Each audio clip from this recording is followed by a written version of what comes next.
Cuma ya herannya kenapa kok Lasmini itu nggak ngangkat-ngangkat ketel itu. Malah waktu itu Lasmini itu kelihatan dia mematung aja sambil memandang lurus ke depan. Nah si Pak Slamet waktu itu sempat teriak ngingetin majikannya itu kalau airnya itu udah mateng. Tapi Lasmini itu tetap diem aja guys, nggak bergeming dia. Hingga Pak Slamet lihat dengan mata kepalanya sendiri. Dengan perlahan Lasmini mengangkat ketel berisi air panas itu tinggi-tinggi. Dan sambil mendongakkan kepalanya, Lasmini menyiramkan air mendidih itu ke kepalanya.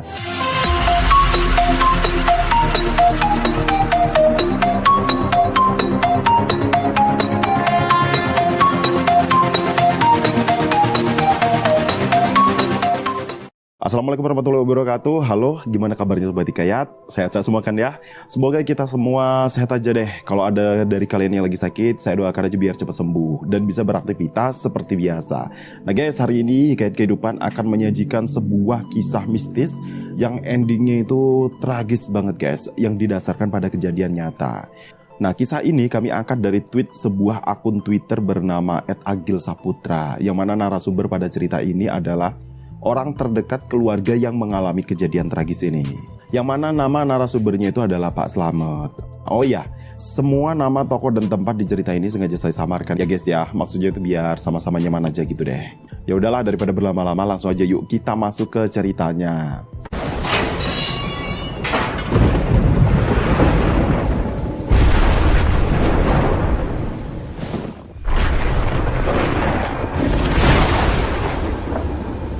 Nah, peristiwa ini terjadi di Temanggung pada tahun 1990-an gitu loh guys.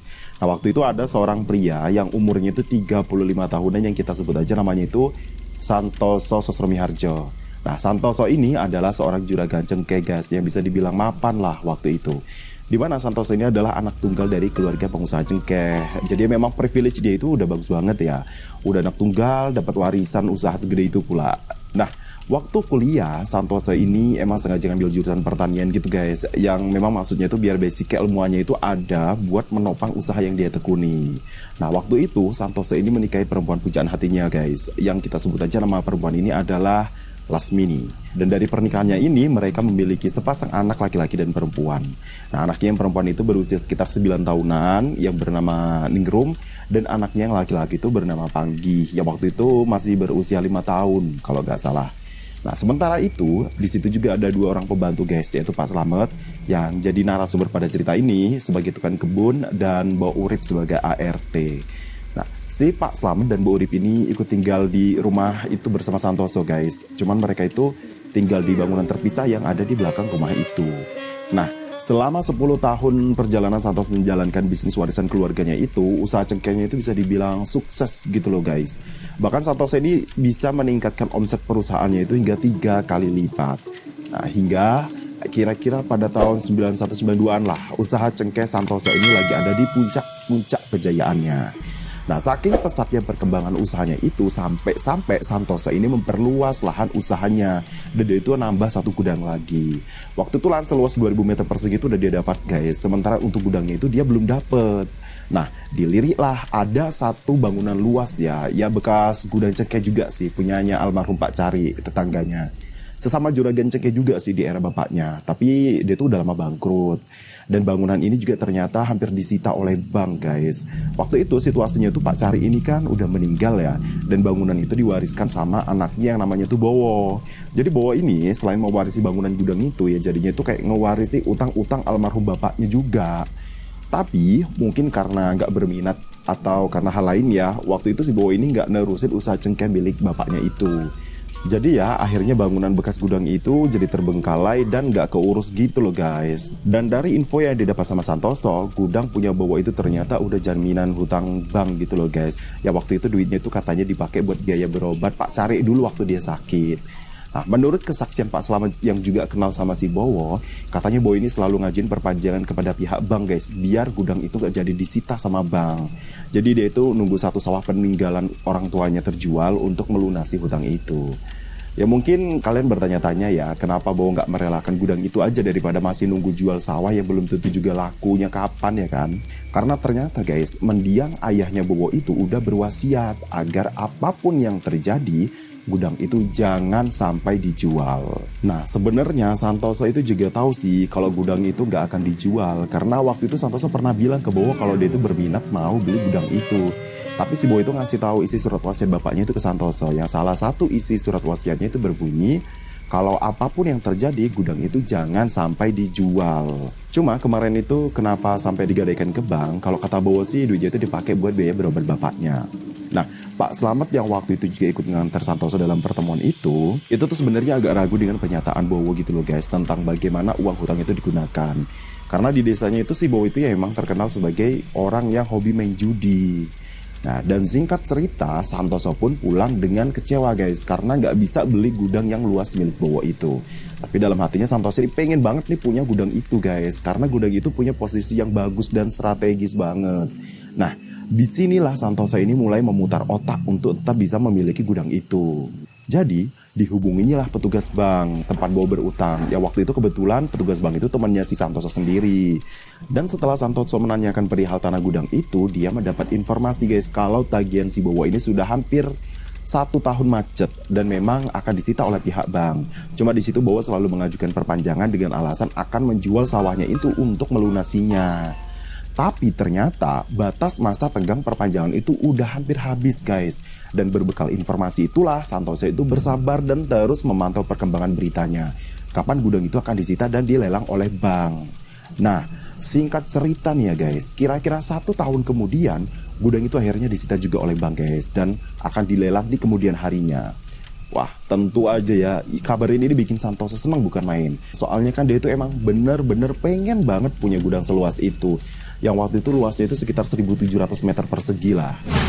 Berbekal kenalan petugas bank yang bersangkutan, di sini Santoso agak bertindak licik gitu loh guys. Jadi entah gimana caranya, dia main sama petugas lelang untuk memenangkan gudang itu dalam proses pelelangan.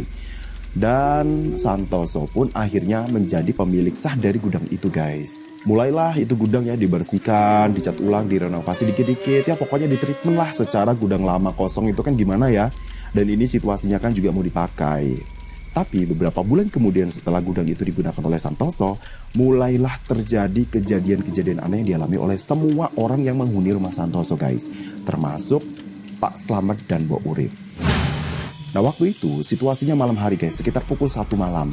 Pak Slamet dan Mbok Urip yang waktu itu belum tidur itu sama-sama dengar suara langkah orang pakai bakia itu berjalan mengelilingi rumah guys. Ya awalnya sih mereka kayak acuh aja ya guys ya dengar suara bakia itu, tapi lama-kelamaan mereka merasa terganggu. Akhirnya Pak Slamet memutuskan untuk keluar rumah buat memeriksa kalau suara itu berasal dari orang yang mau berbuat jahat di rumah itu. Nah, waktu Pak Slamet sama Mbok Urip ini udah ada di luar rumah, suara bahagia itu masih ada loh guys. Malahan suara bahagia itu kedengarannya udah makin jelas kayak deket ke tempat mereka berdiri gitu loh. Dan dari kegelapan, akhirnya sosok yang berjalan itu mulai terlihat guys. Wujudnya itu kayak orang biasa sih, tapi rambutnya itu kayak panjang banget sampai ke tanah. Cuma belum jelas ya makhluk ini cewek apa cowok, soalnya kan waktu itu gelap. Nah, sosok itu sekarang berhenti guys. Mungkin karena dia itu kayak lihat Pak Slamet sama Mbok Urip ngeliatin dia ya. Tapi anehnya sosok ini nggak pergi guys. Nah, Pak Slamet itu langsung masuk ke dalam buat ngambil kelewang buat jaga-jaga. Si Mbok Urip ini waktu itu malah ngira kalau sosok itu tuh orang gila guys. Nah, ditanyalah sosok itu sama Pak Slamet, tapi ya diem aja nggak jawab. Cuma tangannya itu masih kayak nabur-naburin sesuatu ke tanah gitu sambil kepalanya itu nunduk. Karena ditanya diem aja, jadi Pak Slamet itu datengin sosok itu sambil ngacungin kelewang guys. Ya maksudnya kayak mungkin buat nakut-nakutin gitu kali ya. Sementara Mbok Urip itu jalan di belakangnya sambil ngusir-ngusir khusus gitu loh guys. Pak Slamet sama Mbok Urip yang makin kesel karena dicuekin itu makin mendekat ke sosok itu guys, sambil ngomel-ngomel ngancem-ngancem gitu loh. Dan waktu semakin dekat, Pak Slamet dan Mbok Urip itu terkejut guys, karena sosok itu nggak punya wajah guys. Oh langsung deh tuh Pak Slamet itu sama Mbok Urip itu lari terbiri-biri balik lagi ke hunian mereka. Nyumput mereka di balik kasur guys sambil terus doa-doa. Nah keesokan harinya Mbok Urip yang nyapu di luar teras itu ngelihat ceceran tanah basah guys. Dan waktu itu dia sapu-sapu tanah itu. Ternyata ceceran tanah itu hampir mengelilingi rumah Santoso guys. Nah langsung deh tuh Mbok Urip ini ngasih tahu hal ini ke Pak Slamet. Yang kemudian mereka berdua itu berkesimpulan kalau tanah itu tuh adalah tanah kuburan. Menurut mereka, ada orang yang berniat jahat sama keluarga majikannya itu. Cuma ya waktu itu mereka ini nggak cerita sama si Santoso sih guys, majikannya mereka. Karena mereka itu tahu betul kalau Santoso ini sama sekali nggak percaya dengan hal-hal begituan. Nah, tepat pada malam harinya, salah satu pegawai gudang cengkeh yang baru milik Santoso, yang sebut aja tuh namanya itu Agus ya, tiba-tiba aja sowan ke rumah juraganya si Santoso. Dia itu mengundurkan diri dan minta sisa gajinya. Waktu itu Santoso ini nanya, apa si Agus ini ada masalah sama teman kerjanya atau masalah apa. Tapi waktu itu si Agus ini nggak ngomong apa-apa guys, dia tuh cuma bilang mau resign aja gitu. Cuma yang menurut Santoso janggal ya, waktu itu Santoso ini lihat Agus itu nggak kayak biasanya gitu loh guys. Jadi Agus waktu itu kelihatan pendiam banget, nggak kayak biasanya. Terus mukanya itu pucat dan nunduk terus. Gak berani dia lihat muka Santoso guys. Cuman ya udahlah, waktu itu si Santoso akhirnya ngizinin juga buat Agus keluar dari pekerjaannya. Nah besok paginya, karena masih penasaran dengan alasan Agus ya, akhirnya Santoso ini nyuruh Pak Slamet buat cari-cari info gitu ke Agusnya langsung. Mungkin ya Santoso ini mikirnya kalau yang nanyanya Pak Slamet, mungkin si Agus ini mau jujur gitu kan. Jadi berangkatlah tuh Pak Slamet ke rumahnya Agus. Waktu di rumahnya Agus itu, memang sih Pak Slamet ini gak langsung nanya alasannya dia keluar dari pekerjaan itu apa. Tapi memang Pak Slamet ini basa-basi dulu. Hingga pada akhirnya, tanyalah Pak Slamet ini ke Agus tentang alasannya kenapa dia sampai keluar dari perusahaannya Santoso. Nah, waktu itu Agus gak mau cerita sih sebenarnya guys. Tapi karena Pak Slamet ini maksa gitu kan, akhirnya ceritalah si Agus ini ke Pak Slamet. Nah, pagi itu, menurut cerita Agus ya, dia itu kerja kayak biasanya guys. Dan semuanya itu berjalan normal dan gak ada kejanggalan apapun. Menjelang siang, saat jam pengecekan stok cengkeh di gudang, si Agus ini masuk ke dalam gudang guys. Sendirian dia di sana. Begitu dia menyusuri tumpukan cengkeh di bagian belakang gudang, tiba-tiba Agus ini kayak mencium bau yang busuk banget guys. Agus pun mulai menelusuri tuh gudang itu dengan mencari sumber bau itu. Itu dia cukup lama ya guys ya di sana karena gudangnya itu kan luas banget. Hingga akhirnya dia menemukan sumber bau itu, tepatnya itu katanya di antara tumpukan karung cengkeh. Dan dia langsung bersiap buat lapor sama juraganya si Santoso. Tapi guys, ketika dia membalikkan badannya, tiba-tiba dia dikagetkan oleh suara. Suaranya itu kayak orang yang memanggil namanya gitulah guys. Heh, Gus. Agus pun langsung menoleh ke arah tumpukan karung itu. Dan di sana Agus kaget bukan main guys. Waktu itu dia lihat sosok yang memanggilnya. Sosok itu, kata Agus, mirip kayak anjing guys. Warnanya itu hitam, tapi besarnya itu seukuran sapi. Dan yang mengejutkan lagi, sosok itu bisa bicara pakai bahasa manusia guys. Di tengah Agus yang masih mematung itu, sosok itu berkata, "Lu mau sekok ini, timbang tak pangan. Pergi dari sini daripada saya makan." Gitulah intinya ya. Langsunglah si Agus itu terbirit-birit guys meninggalkan gudang itu. Dan pada malam harinya, setelah dia pikir matang-matang, akhirnya si Agus ini mengajukan pengunduran dirinya ke Santoso. Nah, Pak Slamet yang waktu itu dengar cerita Agus ini mendadak merinding gitu loh guys. Saking merindingnya, dia itu sampai lupa kalau dia juga kemarin malamnya itu sempat ngalamin kejadian yang mengerikan juga. Dan akhirnya pulanglah Pak Slamet ini ya guys. Dan waktu itu Santoso ini udah nunggu kabar-kabar dari Pak Slamet. Karena sebenarnya ya Santoso ini masih pengen banget lah Agus ini masuk kerja lagi di sana. Secara Agus ini kan ya udah jadi orang kepercayaan Santoso juga ya buat ngurusin gudang. Dan ceritalah Pak Slamet tentang apa yang tadi udah diceritain sama si Agus guys. Cuma ya bisa ditebak ya, Santoso yang sama sekali nggak percaya sama mistis-mistisan itu malah anggap Agus ini mengada-ada dan cerita itu cuma alibi Agus aja. Keesokan harinya, Pak Slamet seperti biasa ya guys, beberes kebun belakang rumah. Waktu itu, Lasmini, istrinya si Santoso, itu dari ruang depan tuh berjalan ke arah dapur guys. Waktu itu Lasmini ini sempat nyapa Pak Slamet guys dari dapur. Jadi dapur itu posisinya ada jendela yang cukup lebar ya guys ya. Pas banget hadap-hadapan dari arah jendela itu, jarak beberapa meter tuh ada taman kecil yang waktu itu lagi diurus sama Pak Slamet. Jadi ya kalau berdiri di taman itu, pasti bisa lihat dengan jelas siapa-siapa yang lagi ada di dapur. Kayak Pak Slamet yang waktu itu dengan jelas lihat istri majikannya itu lagi masak air di dapur. Setelah bertegur sapa, Pak Slamet ngelanjutin lagi kegiatannya menata tanam-tanaman di sana guys. Dan beberapa menit kemudian terdengar suara ketel yang cukup keras. Yang ini menandakan kalau air yang direbus oleh Lasmini itu udah mateng. Karena dipikir ada majikannya di ruang dapur itu, Pak Slamet itu menghiraukan begitu aja guys suara ketel itu. Jadi dia itu kayak masih tetap fokus ngurusin tanamannya di sana.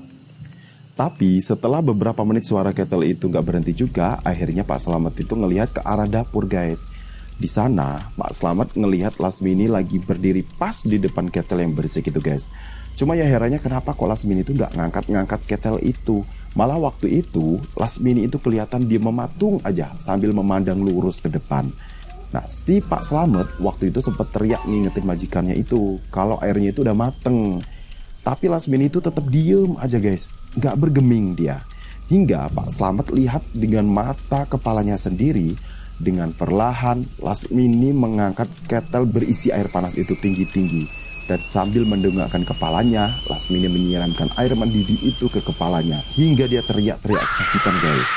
Waktu ngelihat itu, langsung guys, Pak Slamet itu teriak sekecil-kecilnya dan lari ke arah Lasmini. Lasmini pun mendapatkan luka yang cukup parah guys, dan sempat dibawa ke rumah sakit sih. Sampai akhirnya beliau itu meninggal dunia 1 hari kemudian karena luka bakar yang sangat serius di kepalanya. Cuman ya waktu itu entah karena alasan apa, Pak Slamet itu nggak cerita sama Santoso guys tentang apa yang dilihat di TKP. Karena kan pasti Santoso kan nggak bakal percaya juga, mungkin itu menurut dia ya. Jadi ya waktu itu Santoso mikirnya kematian istrinya ini karena kecelakaan biasa aja guys. Selang beberapa hari dari kematiannya istrinya itu, lagi-lagi Santoso harus menerima kenyataan pahit guys. Anak pertamanya yang bernama Ningrum itu tiba-tiba mendengar penyakit yang sangat aneh guys. Jadi, sekujur tubuh Ningrum itu dipenuhi oleh luka-luka yang mirip banget sama cacar air. Tapi ini kayak kondisinya itu jauh lebih mengenaskan sih guys. Karena luka cacarnya itu sampai masuk ke semua rongga badannya, termasuk rongga mulut. Jadi bisa dibayangkan ya, betapa tersiksanya Ningrum waktu itu. Semua pengobatan medis sudah dilakukan guys. Cuma ya sama sekali nggak menunjukkan hasil yang bagus lah. Malah bisa dibilang kayak luka yang diderita sama Ningrum itu semakin hari itu semakin parah. Nah, Mbok Urip yang waktu itu ngurus Ningrum ini sampai nelangsa banget gitu loh guys, ngelihat kondisi anak majikannya itu sampai seperti itu.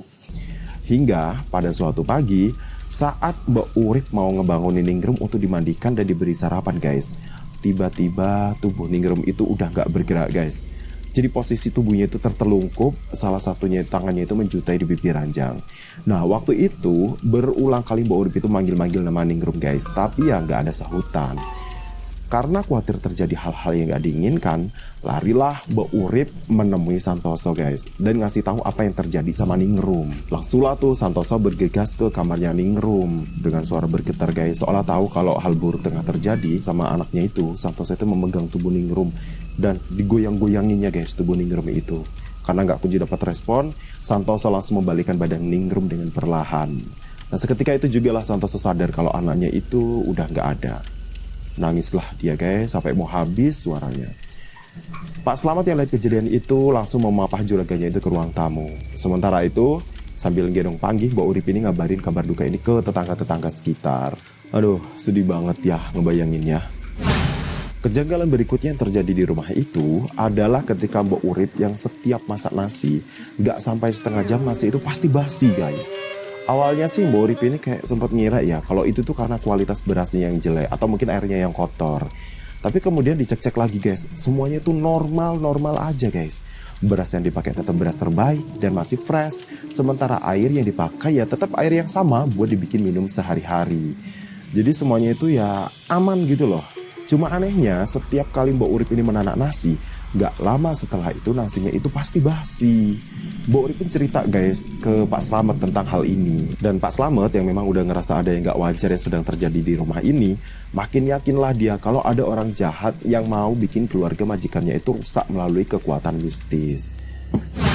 Nah, for your information aja guys, sejak kepergian Ningrum, si Mbok Urip sama Pak Slamet ini diminta untuk tinggal di rumah utama guys, buat jagain panggih. Sementara itu, perihal nasi busuk itu tetap terus aja terjadi. Nah, tapi kayaknya Santoso ini tetap lempeng aja sih guys, nggak mau negatif thinking dia sama kejanggalan-kejanggalan yang belakangan ini menimpa keluarganya. Sampai pada suatu hari guys, ketika Santoso panggil Pak Slamet dan Mbok Urip ini lagi nonton TV, tiba-tiba terdengar suara ledakan di teras depan rumahnya guys. Nah, Santoso ya waktu itu pertama kali keluar untuk memeriksanya, seketika terkejut dan manggil Pak Slamet. Waktu itu, tampak salah satu keramik lantai teras rumah sudah pecah dan menonjol keluar guys. Waktu Pak Slamet dan juraganya memegang lantai itu, terlihat sedikit berasap dan memang agak anget. Di sini, lagi-lagi Santoso mencoba melogikakan kejadian ini guys. Dia tuh mikirnya sih, ini mungkin akibat dari pemuaian gas yang dihasilkan oleh septic tank. Tapi ya sebenarnya Santoso juga agak heran sih guys. Soalnya septic tank rumah ini berada jauh 30 meter ke belakang rumah. Nah, Santoso pun menyuruh Pak Slamet untuk membongkar pecahan lantai itu saat itu juga. Dan apa yang ditemukan Pak Slamet sungguh mengejutkan guys. Di balik lantai yang pecah itu, Pak Slamet menemukan selembar kain kafan yang bertuliskan aksara Jawa. Karena ya mungkin udah nggak tahan lagi ya, akhirnya Pak Slamet pun mulai buka suara guys tentang kecurigaannya dengan semua kejadian yang akhir-akhir ini terjadi yang menimpa keluarganya juragannya itu. Tapi ya seperti yang udah diduga sebelumnya sih guys, Santoso itu sempat membantah dan nggak percaya sama semua cerita Pak Slamet. Hingga datanglah Mbak Urip yang kemudian itu memberi saran agar semua ini menjadi jelas. Maka mereka perlu meminta pendapat seorang sesepuh desa yang bernama Pak Mangun. Nah singkat cerita, hari itu juga Pak Slamet sowan ke tempat Mbah Mangun guys. Sampai akhirnya Pak Mangun ini pun datang ke rumah buat memeriksa kain kafan yang ditemukan di balik lantai yang meledak tadi. Mbah Mangun pun mulai tuh keliling di sudut-sudut rumah sambil berzikir dan sesekali itu menepuk-nepuk dinding rumah Santoso guys. Nah setelah selesai, Mbah Mangun balik duduk di ruang tamu dan bicara dia sama Santoso. Sambil ngebakar kain kafan itu di asbak, Mbah Mangun itu bilang gini guys, iki teluh Jawa, molone ono telu, pikiran, bondo, lan penyakit. Atau kalau di bahasa Indonesia ini itu ya, ini teluh Jawa malapetakannya itu ada 3. Dia itu ngambil pikiran, harta, atau nyawa. Jadi kira-kira tuh gini loh guys, teluh Jawa menurut Mbah Mangun ini adalah sebuah malapetaka yang efeknya itu ada 3 macam. Yang pertama itu kayak mempengaruhi pikiran, ini mungkin berhubungan dengan kejadian kematian si Lasmini ya guys ya. Kayak yang tadi diceritain kan, si Lasmini itu nggak sadar ya nyiramin air panas di tubuhnya. Yang kedua, penyakit. Nah, ini mungkin sesuai dengan yang dialami oleh Ningrum. Dan yang ketiga, harta. Nah, di sini harta boleh diartikan sebagai usaha ya guys. Mungkin ini nyambung dengan kejadian Agus, salah satu pegawai gudang cengkeh yang mengaku didatangi oleh anjing besar yang bisa bicara, dan sejak kejadian itu ternyata banyak juga pegawai di gudang itu yang mengaku diteror oleh makhluk yang mirip anjing itu guys. Dan ternyata juga satu persatu pegawai di gudang itu mulai mengundurkan diri karena takut. Jadi ya tentu hal ini akan mempengaruhi usaha cengkeh milik Santoso juga sih jatuhnya. Nah, di sini Santoso mulai berpikir guys, dan mulai juga nuduh-nuduh nih siapa orang yang mengirim teluh ini. Waktu itu kecurigaannya langsung jatuh kepada Bowo sih. Nah, malam itu Santoso tidur di kamarnya guys. Mbak Urip itu tidur ngelonin Panggi di depan TV, sementara Pak Slamet itu tidur di kursi sofa di ruang tamu. Nah, kira-kira jam 2 malam, Pak Slamet yang sebenarnya waktu itu masih tidur-tidur ayam, pandangannya itu dialihkan oleh sosok yang tiba-tiba duduk di depannya. Pak Slamet yang kaget waktu itu guys, langsung duduk sambil terus ngelihat sosok yang berada kira-kira 2 meteran dari tempatnya. Karena waktu itu suasananya agak gelap sih ya, jadi sosok itu nggak terlihat jelas guys. Waktu itu yang kelihatan cuma kayak bayangan hitam aja yang lagi duduk dia mematung di kursi sambil nunduk. Nah waktu itu Pak Slamet ngira kalau sosok itu adalah Mbak Urip. Nah dia itu tuh sempat manggil-manggil nama Mbak Urip gitu loh guys. Tapi sosok itu tuh diem aja nggak jawab. Malah dengan perlahan sosok itu mendongakkan kepalanya guys. Dan terlihatlah wajah sosok itu yang ternyata nggak punya mata dan hidung guys. Jadi di wajahnya itu cuma ada mulutnya doang. Mana rambutnya panjang acak-acakan lagi. Pelan-pelan sosok itu sedikit maju mengarahkan telinganya guys. Seolah-olah mau nyimak Pak Slamet yang waktu itu lagi doa dengan terbata-bata. Ya Allah ngeri banget ya. Dan dengan ada sedikit pengejek sosok itu bilang gini sama Pak Slamet, kok kagok met, apa perlu tak rewangi leh mundunga? Kok belibet met, apa perlu aku bantuin berdoa? Kata dia kayak gitu guys, malah ledek dia. Langsung guys, seketika itu juga Pak Slamet ini tubuhnya gemeter. Takut kan itu Pak Slamet ya, mau lari tapi dia tuh gak bisa lari. Jadi dia tetap baca doa sambil nunduk menjemin matanya. Dan beberapa saat kemudian sosok itu berkata, salam gawe juraganmu yo, lalu menghilang guys. Dan keesokan harinya Pak Slamet ini pun sakit guys, mungkin karena shock sama kejadian semalam ya. Waktu itu Pak Slamet itu bercerita sama Mbak Urip guys tentang apa yang dialaminya semalam. Dan di sini mereka itu semakin yakin kalau apa yang terjadi sama mereka ini benar-benar teluh. Tapi mereka itu memutuskan untuk nggak cerita dulu masalah ini ke juragannya. Ya mungkin karena takut ya ntar jadinya malah nambah pikiran juragannya juga ya kan. Beberapa hari kemudian setelah Pak Slamet mulai berangsur pulih dari sakitnya, ada kejadian lagi guys. Entah kejadian ini berhubungan juga dengan teluh itu atau enggak, tapi yang jelas ini adalah musibah yang cukup membuat Santoso terpuruk waktu itu.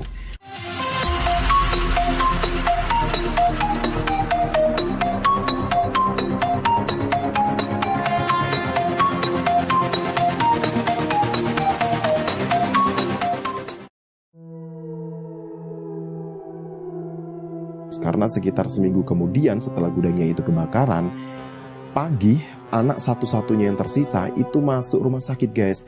Karena hidung sama mulutnya itu mengalami pendarahan yang gak berhenti-berhenti.